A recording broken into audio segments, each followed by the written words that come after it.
A millionaire hit the brakes, recognizing a face in the crowd. It was his ex-wife, selling on the street with her children in her arms and dignity hanging in her tired gaze. If you enjoy emotional dramas, subscribe to the channel and comment now from where you are listening. Continuing. Tuesday morning began like any other for Edward Menzies. The alarm clock rang at 6 sharp. Coffee was ready when he descended the marble stairs of his penthouse in Greenwich Village, and the driver was already waiting in the garage with the black Mercedes, impeccable as always.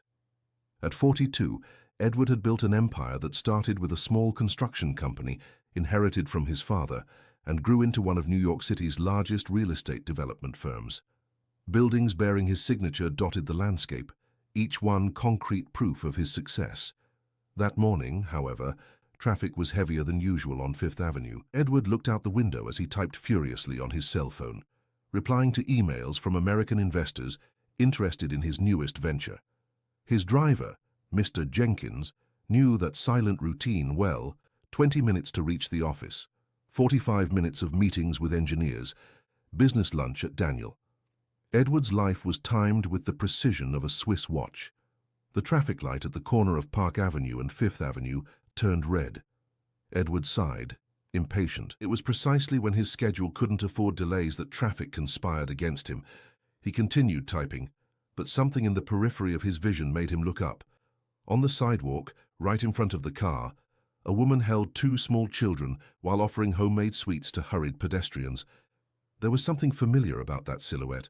Her brown hair was shorter, tied in a simple ponytail.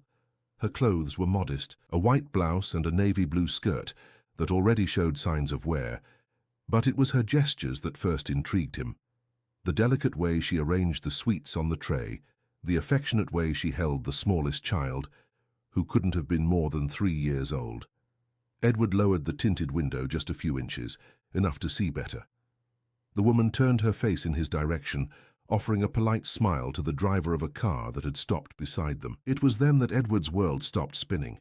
It was Beatrice Stone Menzies, his ex-wife, the woman he had met in business school, who had married him in a dream ceremony at the Plaza Hotel, who had shared with him the company's first years of struggle, the same Beatrice he had left behind 5 years ago, when he decided that their marriage had become an obstacle to his expansion plans. Edward's hands trembled. His cell phone slipped from his fingers and fell to the car floor. Mr. Jenkins noticed the change and looked in the rearview mirror, concerned. "Dr. Menzies, is everything all right?" Edward couldn't answer. His eyes were fixed on Beatrice, who was now wrapping coconut candies in pink tissue paper while talking to an elderly lady. The older child, a dark-haired boy, played with a plastic car at his mother's feet. The younger one, a girl with golden curls, slept nestled in Beatrice's left arm. How had she come to this point? Edward remembered the separation as something necessary, almost administrative.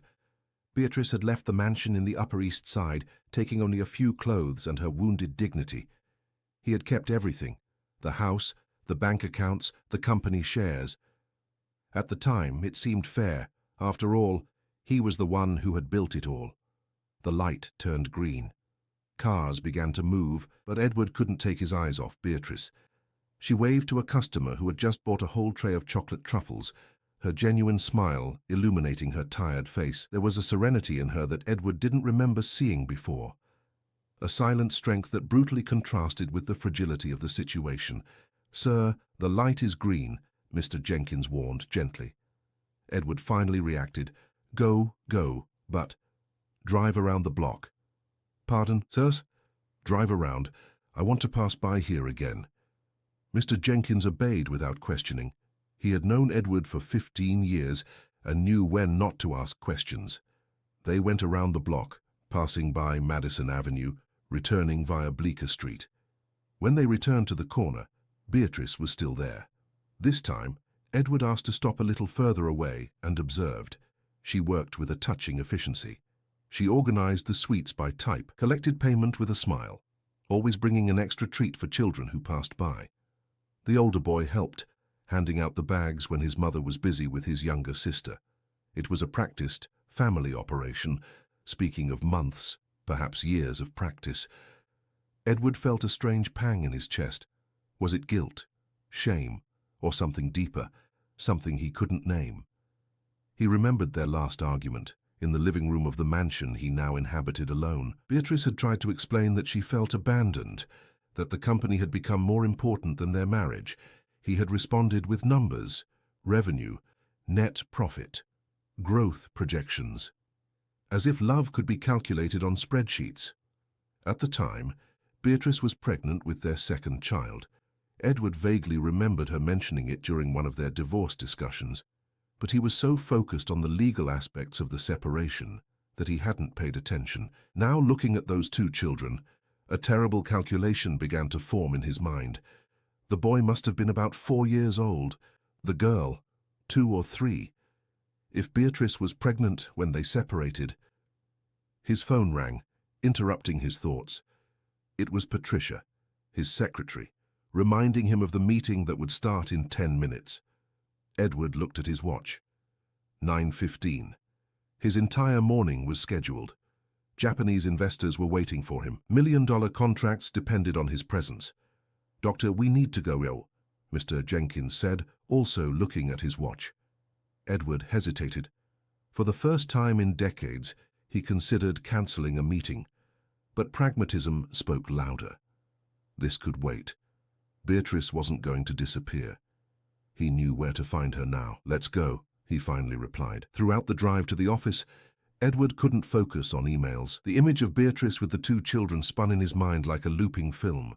She looked different, thinner, with small wrinkles around her eyes that weren't there 5 years ago. But there was something more, something that deeply troubled him. She seemed happy, or at least at peace, as if she had found something he was still searching for. The meeting was a disaster. Edward found himself looking out the window of the 23rd floor, trying to locate the corner where Beatrice worked. The Japanese investors noticed his distraction and postponed decisions for another date. Patricia looked at him with growing concern with each question he left unanswered. At lunch, Edward dismissed the restaurant and asked Mr. Jenkins to take him back to Fifth Avenue. Beatrice was still there, now sitting on a plastic stool she had brought from somewhere. The younger girl played on the ground with rag dolls, while the boy helped organize the remaining sweets. It was almost noon, and pedestrian traffic had decreased. Edward got out of the car. His legs trembled slightly as he walked towards her. He didn't know what to say, how to start a conversation after 5 years of absolute silence. Beatrice saw him approaching, and her face hardened. She stood up, instinctively placing herself between Edward and the children. "Hi, Be," he said, using the nickname he hadn't pronounced in years. "Edward," she replied, her voice neutral, controlled. "What do you want?" He looked at the children, then at her. I didn't know. About them." Beatrice followed his gaze and understood. "Oh, you think they're yours?" Edward swallowed hard. "Are they?" She took a moment to answer, as if weighing each word. The boy looked up and gazed at Edward with curiosity. He had his father's same green eyes. "Does it matter now?" Beatrice finally asked. "Of course it matters, if they are my children." "Your children," Beatrice laughed, but there was no humor in the sound. "Edward, you signed the separation papers without even asking if I was pregnant. You changed your phone numbers, your address, cut me off from everything. When Gabriel was born, I sent a letter to your office. It came back stamped an addressee not located." Edward felt the ground give way beneath his feet. "I didn't receive any letter." "Of course not. Patricia must have intercepted it, or you yourself asked not to be bothered with personal matters. Wasn't that what you called our marriage? A personal matter that hindered business?" The words cut Edward like blades. He vaguely remembered instructing Patricia to filter correspondence from Beatrice during the first months after the divorce. At the time, it had seemed a sensible measure to avoid unnecessary drama. "I can explain." "You don't need to explain anything, Edward. Gabriel, Sophia, come here." The children obeyed immediately. Gabriel, the boy, held his mother's hand and looked at Edward with a mixture of curiosity and distrust. Sophia, the younger girl, hid her face in her mother's skirt. "I can help," Edward said, his voice almost a whisper. "You don't have to live like this." "Like what?" Beatrice asked, her voice rising a tone. "Working honestly, raising my children with dignity. Edward, I don't live like this. I live well. Maybe not in a way you consider acceptable, but we are happy and free. But they are my children, he insisted, although he knew he was treading on dangerous ground. Beatrice looked at him for a long moment. Then she took Gabriel's hand and picked Sophia up.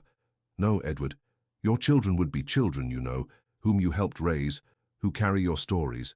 These are my children. I was awake with them during feverish nights. I taught Gabriel to tie his shoes and Sophia to say, "Mommy, you are just the man who provided genetic material." The coldness in Beatrice's voice was more painful than any scream.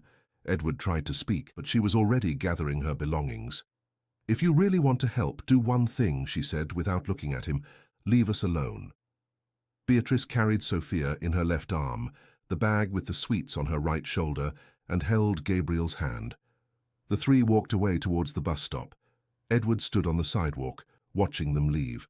Some people looked at him with curiosity, recognizing the famous businessman standing alone on a busy corner. When the bus arrived and carried away his former family, Edward finally understood the dimension of what he had lost. It wasn't just a wife and 2 children. It was a whole life of small moments, of daily bond building, of love created in everyday life. He had traded all that for numbers in a bank account and Persian rugs in an empty mansion. Mr. Jenkins approached discreetly. "Doctor, the 3 o'clock meeting." "Cancel everything," Edward interrupted. "I'd cancel all meetings today." He returned to the car in silence. Throughout the drive back home, he looked out the window, trying to imagine what it would be like to be on that bus, listening to Gabriel talk about his day at school, seeing Sophia playing in her mother's lap. For the first time in 5 years, Edward Menzies felt truly poor. In the days that followed, Edward couldn't concentrate on anything else. The image of Beatrice and the children haunted him during meetings, interrupted his sleep, turned the taste of any meal to ashes. He had built an empire based on absolute focus, but now his mind was a chaos of regret and belated discoveries. On Thursday, he returned to the same corner. Beatrice was there, punctual as a clock. This time Edward didn't get out of the car, he just watched, trying to memorize every detail, the way she bent her knees to be at Gabriel's height when he asked a question, the affectionate way she adjusted the bow in Sophia's hair, the infinite patience with which she attended to each customer, even the most difficult ones. For a whole week, Edward repeated the ritual. He cancelled appointments, invented excuses for Patricia, and spent his breaks observing that corner. Gradually, he began to understand their routine. They always arrived at 8 in the morning. Gabriel helped his mother organize the folding table and the sweets. Sophia played in a corner with some simple toys. Around 11, Beatrice gave the children a snack. At 4 in the afternoon, they packed everything up and took the bus home. It was a simple life, but there was a harmony in it that made Edward question everything he considered important. His days were filled with meetings, numbers, strategies. Beatrice's days were punctuated by smiles, conversations with regular customers, playtime with the children, who, after all, lived better. On Friday, Edward mustered his courage and got out of the car again. This time, he waited until there were no other customers nearby. Beatrice saw him approaching and sighed, as if she had been expecting it. "Are you going to keep coming here every day?" she asked, not with hostility, just weariness. "I need to talk to you," Edward replied. "Yes, please." Beatrice looked at the children who were playing a few feet away. Gabriel was building a tower with empty sweet boxes, while Sophia tried to imitate him with less success. 5 minutes, she finally said. Edward took a deep breath. During the week, he had rehearsed that conversation hundreds of times, but now, in front of her, all the prepared words seemed inadequate. "I didn't know," he began. "I swear to God, B, if I had known you were pregnant." "What would you have done?" Beatrice interrupted. "Postponed the divorce for a few months. Offered a generous allowance to clear your conscience." "Edward, the problem wasn't that you didn't know. The problem was that you didn't care to know." Edward knew she was right, but he kept trying. "I was blind, obsessed with the company. I thought I was doing what was best for both of us." "For you, Edward. You thought you were doing what was best for you." I can change that now. I can give you everything. A house, private school for the children, college, trips. Beatrice laughed, but it was a sad laugh. You still don't understand, do you? It's not about money, Edward. It never was. Then what is it about? It's about being present. It's about knowing your children before trying to buy them. It's about proving that you've really changed, not just that you feel remorse. Edward felt a knot in his throat. How do I do that? Beatrice looked at him for a long moment, as if evaluating something very important. Finally, she spoke. If you truly want to be part of their lives, you need to start from scratch. Like a stranger meeting two children, without privileges, without shortcuts, and especially without thinking that your money can compensate for 5 years of absence. I accept, Edward said immediately. Anything. You still don't understand. Beatrice shook her head. It's not about accepting conditions, it's about changing who you are. In the following days, Edward began to frequent the corner not as an observer, but as a customer. He bought sweets he didn't eat, made banal conversations about the weather, small gestures of cordiality. Gabriel and Sophia, initially distrustful, began to accept his presence. Edward discovered that Gabriel loved toy cars and that Sophia was afraid of large dogs. Small pieces of information that, for any father, would be obvious, but for him were precious discoveries. One Monday morning, Gabriel stumbled while playing and scraped his knee on the asphalt. He started crying, and Edward, instinctively, knelt beside the boy. He had a handkerchief in his pocket and offered to clean the wound. Gabriel hesitated, but allowed it. When Edward gently blew on the scrape to soothe the sting, the boy stopped crying and looked at him with curiosity. "Why do you come here every day?" Gabriel asked. Edward looked at Beatrice, who was silently observing the scene. How to explain to a 4-year-old that he was his father, but had lost the right to be one?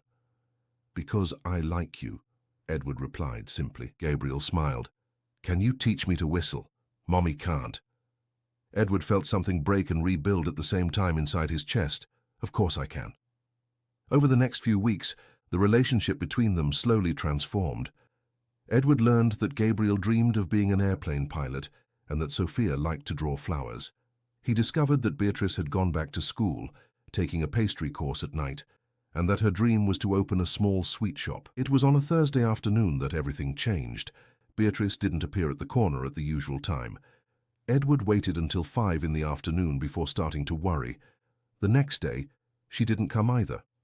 Concerned, Edward asked other vendors in the area for information until he discovered that Sophia had fallen ill and was in the hospital.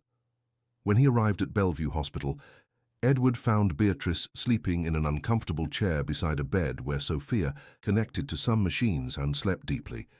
Gabriel was curled up in his mother's lap, also sleeping. The scene was touching and devastating at the same time. Beatrice woke up with the sound of Edward's footsteps and looked at him with surprise. "How did you know?" I asked on the street. "What happened to her?"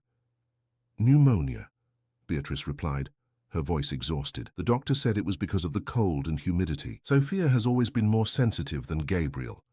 Edward looked around. The room was part of the public health system, simple but clean.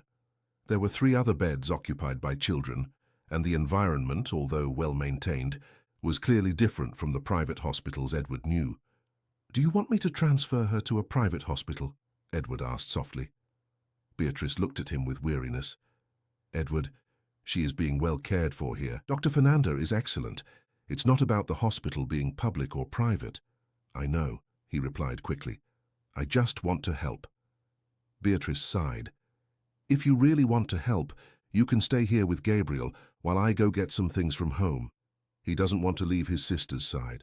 Edward nodded. "Of course." When they were alone, Gabriel approached Edward and whispered, "Do you think Sophia will get better?" "I'm sure she will," Edward replied, stroking the boy's hair. "She's strong, like Mommy." Gabriel nodded, looking relieved. "Can you stay here with us tonight?" The question hit Edward like a punch.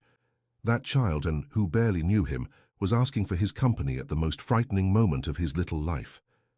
Edward looked at Sophia, so fragile in the hospital bed, and made a decision that would change everything. "Of course I can. I won't leave here." Beatrice returned 2 hours later with a small suitcase and some of Sophia's toys. She found Edward and Gabriel talking in whispers about airplanes, while Edward drew different types of aircraft on a sheet of paper he had borrowed from the nursing staff. "You don't have to stay," Beatrice said, but without the usual hardness in her voice. "I want to stay," Edward replied. "If you let me." Beatrice looked at Gabriel, who was sleeping leaning against Edward's arm, and something in her expression softened. "You can stay." During that night, while Sophia fought her fever and Gabriel slept between them, Edward and Beatrice talked for the first time in 5 years, not about money, business, or the past, but about the children. Edward heard stories he had missed. Gabriel's first word, Sophia's first steps, their mischief, their fears, their joys. Each story was a sweet pang in his heart, a reminder of what he had chosen to lose. "Do you regret it?" Beatrice asked in the early hours of the morning, when Gabriel and Sophia finally slept peacefully. "Every day," Edward replied honestly, "but not in the way you imagine." "How so?" "I regret not having known you better before I lost you. I regret thinking I knew what was important. I regret having wasted so much time building empty things." Beatrice remained silent for a long time. Then she said, "I regret some things too." "What?" "Not fighting harder, not insisting that you see what you were losing, letting pride speak louder than love." Edward looked at her in the dark. The love was still there, transformed, matured by time and pain, but still alive. Not the possessive and anxious love of youth, but something deeper, more real. Sophia recovered completely in a week. When they left the hospital, something had changed between all of them. Edward was no longer a stranger who appeared at the corner every day. He was someone who had been present when they needed him most. In the months that followed, Edward gradually became part of the children's routine. He sometimes took Gabriel to school when Beatrice had medical appointments. He stayed with Sophia during her mother's pastry classes. Little by little, he learned to be a father not through grand gestures or expensive gifts, but through small, constant presences. When Christmas arrived, Edward made sure to spend Christmas Eve with them in the small apartment Beatrice had rented with the money from her sweets. It was a stark contrast to his penthouse in Greenwich Village, but he had never felt so much human warmth on a Christmas Eve. Gabriel got the remote control airplane he wanted, but what moved him most was when Edward promised to take him to see an airport. Sophia got a doll, but she was even happier when Edward offered to learn how to comb doll hair with her. It was when they were all gathered in the small living room, watching a children's movie on the old television, that Edward finally understood what Beatrice had tried to tell him months ago. It wasn't about having children, it was about being a father.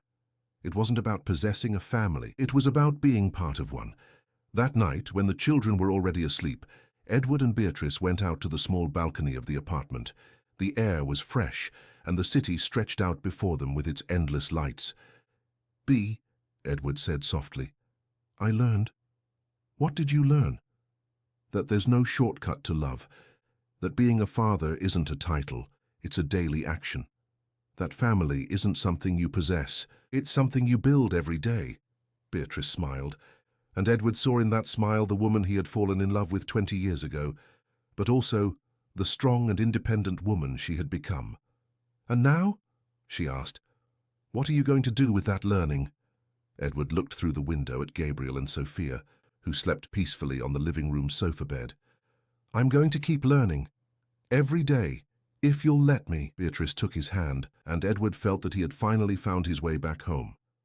Not the house of marble and crystal where he lived alone, but the home that is built with presence, patience, and true love. Months later, when Edward looked back, he realized that the day he saw Beatrice on that corner hadn't been the day he reunited with his ex-wife. It had been the day he finally found himself and discovered that the greatest wealth a man can have is not measured in numbers in a bank account, but in the number of people who truly miss him when he is not present. Gabriel officially became a paper airplane pilot. Sophia learned to make chocolate truffles almost as well as her mother. Beatrice opened her small sweet shop, which became the neighborhood's favorite meeting spot. And Edward learned that sometimes you have to lose everything to discover what truly matters in life. End of story. Dear listeners, we hope that Edward and Beatrice's story has deeply touched your hearts. If you were moved by this journey of reunion and redemption, Please like, subscribe to the channel, and tell us in the comments which moment touched you the most. Every day, we bring intense stories like this, which reveal the deepest side of the human soul and remind us that it is never too late to change, to love, and to be a better person. We await you in the next episode, where another story of transformation will touch your life.